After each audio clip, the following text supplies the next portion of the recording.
Right ఇక CS తో meeting తర్వాత చంద్రబాబు పవన్ కళ్యాణ్ మీడియాతో మాట్లాడుతున్నారు. లైవ్ ద్వారా చూద్దాం. విపరీతంగా బుక్ చేసి అంటే ఎక్కడ కూడా పని చేయకుండా చేయడం కోసం రాజకీయ పార్టీల్ని రాజకీయ పార్టీల కార్యకర్తల్ని లేకుంటే అందులో పనిచేసే వ్యవస్థనే మొత్తం సర్వనాశనం చేయాలి, నిర్వీర్యం చేయాలని ప్రయత్నం చేశారు. ఇప్పుడు ప్రజల్లో ఉండే తిరుగుబాటు చూసిన తర్వాత హోల్సేల్గా ఓటర్స్ అందరినీ మార్చేయడం, దొంగ ఓట్లు వేసుకోవడం ఇలాంటివి చేస్తే తప్ప సాధ్యం కాదనే కన్క్లూజన్కి వచ్చారు. ఈరోజు ఒక ఎగ్జాంపుల్ ఇచ్చాం. ఒక్క చంద్రగిరిలో ఫామ్ 6 కింద 1,15,000 ఓట్లు ఇచ్చారు. దాంట్లో దగ్గర 33,000 ఓట్లు ఆమోదించారు. దాంట్లో వేరే నియోజకవర్గంలో విత్ ఎవిడెన్స్ అన్నీ కూడా మేము పెట్టాం. అవన్నీ కూడా వారికి ఎక్స్ప్లెయిన్ చేశాను. అదే మరిగా స్టేట్ ఎలక్షన్ కమిషనర్ ఆ రోజు పడిన అవస్థ కానీ కడాన ఆయన డ్యూటీ కండక్ట్ చేయడానికి, ఆయన విధి నిర్వహించడానికి సెంట్రల్ హోమ్ మినిస్టర్ని అడిగాడు ప్రొటెక్షన్ కోసం. కుటుంబాన్ని ఆయనకు సెక్యూరిటీ కావాలని అడిగే పరిస్థితి అవి కూడా ఇచ్చాం. ఫైనల్గా మేము రిక్వెస్ట్ చేసింది వారిని ఒకటే చెప్పాం, ఏదైతే ఎలక్షన్ డ్యూటీ చేసే ఆఫీసర్ ఆల్ ఇండియా లెవెల్లో చేసే బెస్ట్ ప్రాక్టీసెస్లో ఎంపిక చేసుకోవాల్సిన అవసరం ఉంది. ఈరోజు సెలక్షన్ ప్రాసెస్ ఎందుకన్నానంటే ఆల్ ఇండియా లెవెల్లో టీచర్స్ని, గవర్నమెంట్ ఆఫీసర్స్ని, అనుభవం ఉండే వ్యక్తులు పెట్టుకుంటారు. వాళ్ళందరినీ లేదని చెప్పి వాళ్ళని మేము ఇవ్వలేమని గవర్నమెంట్ చెప్పి కడాన ఎన్నికలను అపహాస్యం చేసే విధంగా సచివాలయ స్టాఫ్తో వాళ్ళు కండక్ట్ చేయాలని ప్రయత్నం చేస్తున్నారు. అంటే ఇటీవల వీళ్ళు నామినేట్ చేసిన వ్యక్తులతో పెట్టుకొని వీళ్ళు చేసే అన్ని తప్పుడు పనులు వాళ్ళ దగ్గర చేపించాలని. అదే సమయంలో మీరు చూస్తే బిఎల్ఓలుగా అంటే బూత్ లెవెల్ చేసే ఎక్కడ కూడా ఒక్క మిస్టేక్ కూడా ఉండేది కాదు. That is their duty. దానిపైన చాలా స్పష్టంగా ఆదేశాలు కూడా ఉన్నాయి. ఎవరన్నా కానీ డ్యూటీ స్పష్టంగా చేయలేకపోతే వాళ్ళని యాక్షన్ తీసుకోవడం, ఇంక్రిమెంట్స్ కట్ చేయడం, ఉద్యోగాలు తీసేవి అన్నీ ఉంటాయని భయపడిపోయేవాళ్ళు. ఈరోజు ఎవరు చేస్తున్నారంటే కడాన మహిళా పోలీస్ 2,600 మంది బిఎల్ఓని మహిళా పోలీసులు పెట్టేశారు.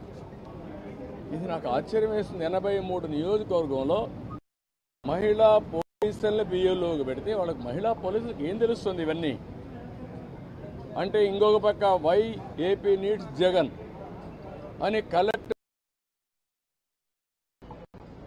ఈ కలెక్టర్ దగ్గర నుంచి అందరూ క్యాంపెయిన్లు చేస్తారు. ఇప్పుడు చేసిన అరాచకం చాలదు, రాతి యుగానికి తీసుకుపోవడానికి అలాంటి వాళ్ళు పెట్టుకొని చేసే పరిస్థితికి వస్తున్నారు. ఇవన్నీ మేము ఎక్స్ప్లెయిన్ చేసిన తర్వాత వారికి కేసులు మా మీద ఒక్క పుంగనూరులో ఒక కేసులో 250 మంది పెట్టారు. 200 మంది పైన జైలు పోయి వచ్చారు. ఇప్పుడు బైండ్ ఓవర్ కేసులు పెడుతున్నారు. అంటే నీ మీద కేసు ఉంది, పోలీసు వాళ్ళు నోటీస్ ఇస్తారు, ఎంఆర్ఓ దగ్గర సరెండర్ కావాలి అంటే మళ్ళీ బెదిరించడం.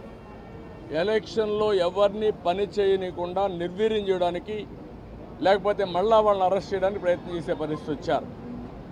ఇది జరిగితే ప్రజాస్వామ్యం ఇంక కూని అయిపోయినట్టే. There is no democracy. నేను ఆ విషయం చెప్పాను. మొన్న తెలంగాణ ఎలక్షన్లో 1 డేలో ఎలక్షన్ జరిగి లేదా అనే తెలియని విధంగా జరిగింది. అంత స్మూత్గా జరిగింది, ప్రాసెస్ కూడా పర్ఫెక్ట్గా జరిగింది. ఈరోజు ఆంధ్రప్రదేశ్లో అక్కడ ఇంత ఓటర్స్ ఎన్యూమరేషన్ ఫ్రాడ్ జరిగిందని, బిఎల్ఓలు తప్పులు చేశారని, టీచర్లు తీసేశారని ఎక్కడ కంప్లైంట్స్ లేవు. భారతదేశ చరిత్రలో ఫస్ట్ టైం ఇవన్నీ వస్తున్నాయి. మేమన్నీ డీటెయిల్డ్గా ఎక్స్ప్లెయిన్ చేశాం. ఓపికగా విన్నారు, చాలా ఫర్మ్గా కూడా చెప్పారు. మేము ప్రజాస్వామ్యాన్ని కాపాడడానికి అన్ని విధాల ప్రయత్నం చేస్తాం, ఎక్కడ కాంప్రమైజ్ కాం, రిజల్ట్స్ మీరే చూస్తారని హామీ ఇచ్చారు. వారు ఇచ్చిన హామీలో నేను ఒకటే అనుకుంటున్నాను, ఎలక్షన్ కమిషన్ అవసరమైతే సెంట్రల్ పోలీస్ అబ్జర్వర్స్ని పంపించాలి, సెపరేట్ సెల్ పెట్టాలి. అవన్నీ పెట్టి ఎక్కడికక్కడ మానిటర్ చేసి ఎలాంటి అవకతవకలు జరగకుండా ఇప్పుడు ఫైనల్ లిస్ట్ వచ్చే కొందికి వినపడలేదా?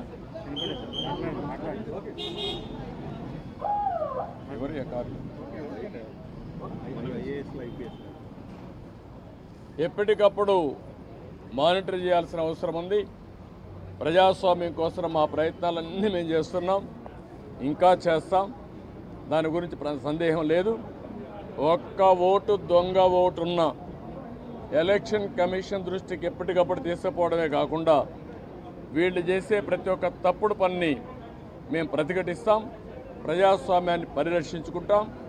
అదే సమయంలో ఎవరిని వదిలిపెట్టాం. కడాన కోర్టుకు కూడా వెళ్ళి తప్పు చేస్తే మాత్రం శిక్ష పడే వరకు ముందుకు పోతామని చెప్పి విజ్ఞప్తి చేస్తున్నా. We are confident. ఎలక్షన్ కమిషన్ అయితే పేషెంట్గా వినడమే కాకుండా వారు 5 కోట్ల మంది కంటే 4 కోట్ల ఓటర్స్ ఉన్నారు, వారందరికీ ఒక భరోసా ఇచ్చినట్టు వాళ్ళు భరోసా ఇచ్చారు. అది అమలవుతుందనే ఆశాభావంతో ముందుకు పోతున్నాం. సార్, తెలంగాణలో వేసిన ఓటర్లు చాలా మంది ఏపీలో కూడా ఓటు నమోదు చేస్తున్నారు. రీఎంట్రీ ఓట్లు ఎక్కువ ఉన్నాయని వైసీపీ. నేనేమంటానంటే మీరు ఎన్నెన్నో ఆరోపణ చేయండి, వాడు ఓటేసినప్పుడు వాళ్ళకి నోటీస్ ఇచ్చి పర్ఫెక్ట్గా చేయాలి తప్ప మీరెవరు డిలీట్ చేయడానికి? ఎలక్షన్ కమిషన్ చేయాల్సిన పని, ఎలక్షన్ ఆఫీసర్లు చేయాల్సిన పని నువ్వు చేయడానికి. నువ్వు కంప్లైంట్ ఇస్తావు, ఇచ్చిన తర్వాత వాళ్ళు వెరిఫై చేయాలి. ఒకవేళ ఇక్కడి నుంచి వేరే ప్రాంతానికి పోయారు, అక్కడ ఓటేయరు అంటే ఓటు ఇవ్వవా నువ్వు? అమెరికాకి వెళ్ళారు, అమెరికా నుంచి వచ్చి ఓటేస్తారు. వాడి యొక్క జన్మభూమి పైన, ఈ రాష్ట్రం పైన వాళ్ళకుండే ప్రేమ, ఈ రాష్ట్రంలో పుట్టిన వాళ్ళు. అంతేగాని నువ్వు కర్ణాటకకు పోయావు, నువ్వు ఓటేయడానికి వీల్లేదు, నువ్వు ఉపాధి కల్పిస్తే ఇక్కడే ఉన్నారు, అవకాశాలు కల్పిస్తే ఇక్కడే ఉండేవాళ్ళు. ఎందుకు పోయారు? అవకాశాలు లేకుండా పోయారు. అలాంటి వాళ్ళకి మేము ఓటు ఇవ్వమంటే కరెక్ట్ కాదు. అది వెరిఫై చేసుకోవాలి. అక్కడ వేయకుండా ఇక్కడ వేస్తే ఎలాంటి తప్పులు.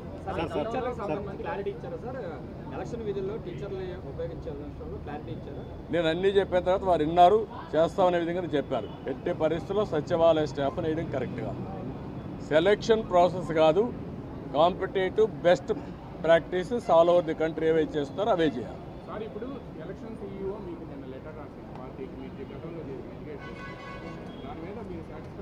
లేదు, దాని మీద కూడా మేము చెప్పాం, నిన్నే పంపించారు, మేము వెరిఫై చేసుకున్నా మళ్ళీ మీ దృష్టి తీసుకొస్తామని చెప్పి. కొంతమంది కలెక్టర్ల మీద మీరు ఢిల్లీ వెళ్ళినప్పుడు కంప్లైంట్ చేశారు. ఇప్పుడు దాని మీద మళ్ళీ ఎంతవరకు యాక్షన్స్ లేవు అని పార్టీ ఏం చేయబోతున్నారు? ఈరోజు కూడా మళ్ళీ మేము చెప్పాం, ప్రతి ఒక్క ఆఫీసర్ పైన మేము స్పెసిఫిక్ ఎవిడెన్స్ ఇచ్చాం. దానిపైన లాజికల్గా యాక్షన్ తీసుకోవాలి, క్రిమినల్ ప్రాసిక్యూషన్ కూడా చేయాలి. సార్, ఇది అంతా తిరుపతి ఎంపీ ఎలక్షన్ నుంచి, బై ఎలక్షన్ నుంచే ఇది స్టార్ట్ అయింది సార్, ఫోకస్ అయింది కూడా. కానీ 2 years అయినా దీని మీద అవి కూడా ఇచ్చాం. మరి తిరుపతి బై ఎలక్షన్లో జరిగింది, గ్రాడ్యుయేట్స్ కాన్స్టిట్యున్సీ ఎలక్షన్లో జరిగింది, 2019 జరిగాయి. జరిగిన తర్వాత మీరు వీళ్ళు ఉన్నారు. నేను ఈ విషయం కూడా అది చెప్పింది, ఎలక్షన్ కమిషన్ అనేది ప్రాసిక్యూట్ చేయడానికి కూడా మీకు అధికారం ఉంది. ఇమ్మీడియట్గా మీరు అవన్నీ చేస్తే భయపడతారు. మొత్తం 1,30,000 వచ్చింది ఫామ్ 7 కానీ అన్ని. బట్ దాంట్లో 25,000 యాక్సెప్ట్ చేశారండి. బట్ మిగతా వాటికి సంబంధించి ఈ రోజు వరకు యాక్షన్ లేదు అని చెప్పి అక్కడ నాని వాళ్ళు అమలు మీద దాని మీద ఏమైనా ఆ విషయం కూడా వారికి చెప్పాను. ఆయన అరెస్ట్ చేశారు. ఎవరైతే ఓటర్స్ బోగస్ ఉన్నాయని చెప్పి ఎక్కడికక్కడ పోరాడుతూ ఉంటే అది కరెక్ట్ చేయకుండా అతను అరెస్ట్ చేయడం అనేది ఎక్కడికి పోతానని చెప్పి అడిగాను. ఆ డీటెయిల్స్ కూడా ఎవరికి ఇచ్చాం. ఆ రిప్రజెంటేషన్ నాకు వచ్చింది. వెరిఫికేషన్తో సహా మొత్తం డీటెయిల్స్ ఇచ్చాం. ఏ ఓటు ఎక్కడ వెరిఫై చేశారు, డూప్లికేషన్స్ ఎక్కడున్నాయి, సర్నేములు కానీ ఇవన్నీ, ఫోటోలు ఎక్కడున్నాయి, వేరే కాన్స్టిట్యున్సీలు ఎక్కడున్నారు, ఆ డీటెయిల్స్ అని వారికి హ్యాండ్ ఓవర్ చేయడం. సార్, మీరు గతంలో సీఈఓ గారికి 8 జిల్లాల కలెక్టర్లు కూడా సహకరిస్తున్నారు ప్రభుత్వానికి అని ఫిర్యాదు ఇచ్చారు. దాని మీద ఏమైనా యాక్షన్ తీసుకున్నారో, అది ఏమైనా గైడెన్స్ ఇచ్చారా? వారు చెప్పింది ఏంటంటే మేము ఇంతవరకు కొన్ని యాక్షన్స్ తీసుకున్నాం, మళ్ళీ మీకు కమ్యూనికేట్ చేశాం. మళ్ళీ మీకు ఏదైనా గ్రీవెన్స్ ఉంటే మేము చెప్పాము, మళ్ళీ ఎప్పుడెప్పుడు చెప్తామంటే నిన్న ఇచ్చారు కాబట్టి మీరు చూసి చెప్పన్నారు. డెఫినెట్గా మళ్ళా కంప్లైంట్ చేస్తాను. నేను ఒకటే చెప్పాను, ఆల్ ఆఫీసర్స్ బెదిరింపులు భయభ్రాంతులు చేస్తున్నారు. ఒక చీఫ్ సెక్రటరీ ర్యాంక్ ఆఫీసరే ఎలక్షన్ కమిషనర్గా ఉంటే కేంద్ర ప్రభుత్వాన్ని ప్రొటెక్షన్ అడిగే పరిస్థితికి వచ్చాడు. అదే ఎగ్జాంపుల్ వారికి చెప్పాను. ఇప్పుడు ప్రతి ఒక్క ఆఫీసర్ మీద, అది కలెక్టర్ కావచ్చు, ఎస్పీ కావచ్చు, కింద ఆఫీసర్లు కావచ్చు, బెదిరించడం, బ్లాక్మెయిల్ చేయడం, ఒకవేళ కానీ వినకపోతే కేసులు పెట్టడం, అరెస్ట్ చేస్తాం, థ్రెటన్ చేయడం, ఇవే జరుగుతున్నాయి. ఇలాంటి జరిగినప్పుడు మీరు ఫర్మ్గా ఉంటే తప్ప ఇక్కడ ఫెయిర్ ఎలక్షన్ జరగవని చాలా స్పష్టంగా చెప్పారు. సార్ టైం సరిపోతుంది అంటారు, అంటే చర్యలు తీసుకోవడానికి ఇంకా ఎక్కువ రోజులు ఉంది, అసలు వీళ్ళు తీసుకునే అవకాశం ఉందంటారా? అంటే మీరు ఒకటి గుర్తుపెట్టుకోవాలి, ఎలక్షన్లు 2 నెలలే ఉంది. ఎలక్షన్ ప్రాసెస్ స్టార్ట్ అయిపోయింది, ఎన్యూమరేషన్ అయిపోయింది, ఓటర్స్ వెరిఫికేషన్ అయిపోయింది. ఆ డేట్ కూడా ఈ నెల 24వ తారీఖు డేట్ కూడా ఇచ్చేశారు. ఇవన్నీ అయినాయి. కానీ ఫర్మ్గా ప్రతి ఒక్కటి ఎలక్షన్ కమిషన్ కానీ అనుకోకపోతే ఇంకా స్లిప్ అయ్యే అవకాశం ఉంటుంది. టైం ఇంకా మీకు తిరిగి రాదు. Election day is decided, polling day is decided, counting day కూడా డిసైడ్ అయిపోతుంది 2-3 రోజుల్లో. అది కాదు ఇక్కడ ఇష్యూ. వీళ్ళెంత ఫర్మ్గా ఇప్పుడు ఇంతవరకు చేసిన ప్రాసెస్ ఎట్లుందో చూడడానికి వచ్చారు. ప్రిపేర్డ్నెస్, ఆ ప్రిపేర్డ్నెస్లో ఏం చేయబోతున్నారో, ఏం జరిగిందో అన్నీ మేము మా యొక్క అబ్జర్వేషన్స్ కానీ, మాకుండే బాధలు కానీ, ఇక్కడ జరిగిన విషయాలు కానీ చాలా స్పష్టంగా వారికి ఎక్స్ప్లెయిన్ చేశాం. Now it is the duty of the election commission to conduct free and fair pole. నేను అది కూడా చెప్పాను, ఒకప్పుడు ఎలక్షన్ కమిషన్ లేనప్పుడు కూడా నేను ఎన్నికల్లో పోటీ చేశాను. తర్వాత ఎలక్షన్ కమిషన్లు రాజ్యాంగబద్ధంగా వచ్చాయి. అప్పుడు కూడా ఇంత ఘోరాలు జరగలేదు. అందరికీ నా హృదయపూర్వక నమస్కారాలు.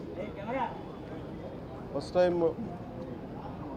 చాలా కాలం తర్వాత ఫుల్ ఎలక్షన్ కమిషన్ రావడం, దాని తాలూకు సీరియస్నెస్ తెలియజేస్తుంది. ముఖ్యంగా ఆంధ్రప్రదేశ్ ఎన్నికలు చాలా ప్రజాస్వామ్యబద్ధంగా జరగాలి అని కేంద్రం ఎన్నికల సంఘం మన నిర్ణయం తీసుకున్నందువల్లే ఈ రోజున ఫుల్ ఎలక్షన్ కమిషన్ ఆంధ్రప్రదేశ్ విజయవాడలో రావడం జరిగింది. చంద్రబాబు గారు 3 సార్లు ముఖ్యమంత్రిగా పనిచేశారు, ప్రతిపక్ష నాయకులుగా ఉన్నారు. ఆయన సుదీర్ఘమైన అనుభవంలో కూడా నేను ఎన్నిసార్లు ముఖ్యమంత్రిగా ఉన్నప్పుడు కూడా ఎలా జరిగినాయని చాలా బాగా వివరించారు. ఎంత ఫెయిర్ ఎలక్షన్ జరగడానికి ఆయన సాయశక్తులు ఎలా కృషి చేశారో చెప్పారు.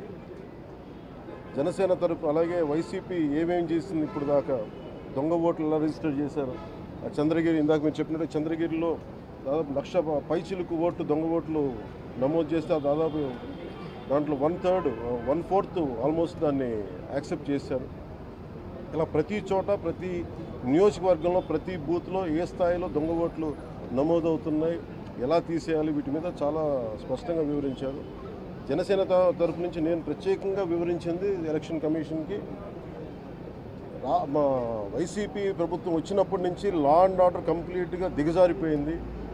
ఎవరన్నా ప్రజాస్వామ్య హాని జరుగుతుంటే గొంతెత్తితే పొలిటికల్ పార్టీస్ కానీ, వ్యక్తులు కానీ, ప్రైవేట్ వ్యక్తులు కానీ వాళ్ళందరి మీద కేసులు ఎలా పడుతున్నాయి, కేసులు ఎలా చేస్తున్నాయి, ముఖ్యంగా బైండ్ ఓవర్ కేసులు ప్రత్యేకించి పొలిటికల్ పార్టీ టీడీపీ వారి మీద కానీ, జనసేన కార్యకర్తల మీద కానీ ఇవన్నీ తెలియజెప్పడం జరిగింది వారికి.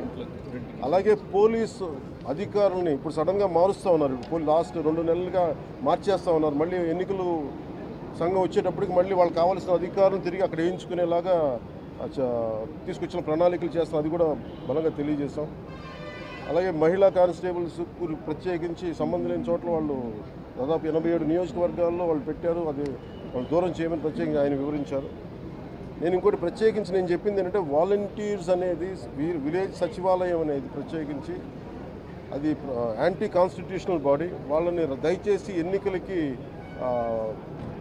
ఎన్నికల సమయంలో వాళ్ళని ఉపయోగించొద్దని చెప్పి ప్రత్యేకించి విన్నవించాం. అలాగే మేము కోరుకుంది ఏంటంటే మీరు కనుక సంపూర్ణంగా దీని వైపు చూడకపోతే పారదర్శకత కన్నా ప్రజాస్వామ్యం కూలి అయిపోద్ది, ఇక్కడ హింస ఎక్కువైపోద్ది. అలాగే గత స్థానిక ఎన్నికల్లో కూడా ఏ స్థాయిలో కనీసం నామినేషన్ వేసే పరిస్థితిలో కూడా లేదు, అందరినీ చేశారని చెప్పి చాలా ప్రత్యేకించి అది వివరించాం. ఖచ్చితంగా వాళ్ళు ఒకటే ఎన్నికల ప్రధానాధికారి ఒకటే చెప్పారు ఆయన CEO, మేము చాలా కట్టుబడి ఉన్నాం, ఫ్రీ అండ్ ఫెయిర్ ఎలక్షన్ జరిగేలా కట్టుబడి ఉన్నాం అని చెప్పి అంత భరోసాగా ఎప్పుడు మాట్లాడటం. ఖచ్చితంగా ఇది కేంద్రం చాలా సీరియస్గా తీసుకున్న ఆంధ్రప్రదేశ్ ఎలక్షన్స్లోనే తెలియజేస్తూ ఉంది. ఈసారి ఫ్రీ అండ్ ఫెయిర్ ఎలక్షన్స్ ఉంటాయి, ప్రభుత్వాలు మారుతాయి అనే నేను మనస్ఫూర్తిగా నమ్ముతున్నాను. అలాగే ఈ పరిస్థితుల్లో కేంద్ర ఎన్నికల సంఘం ప్రధానాధికారులందరికీ కూడా ప్రత్యేక ధన్యవాదాలు తెలియజేసుకుంటాను.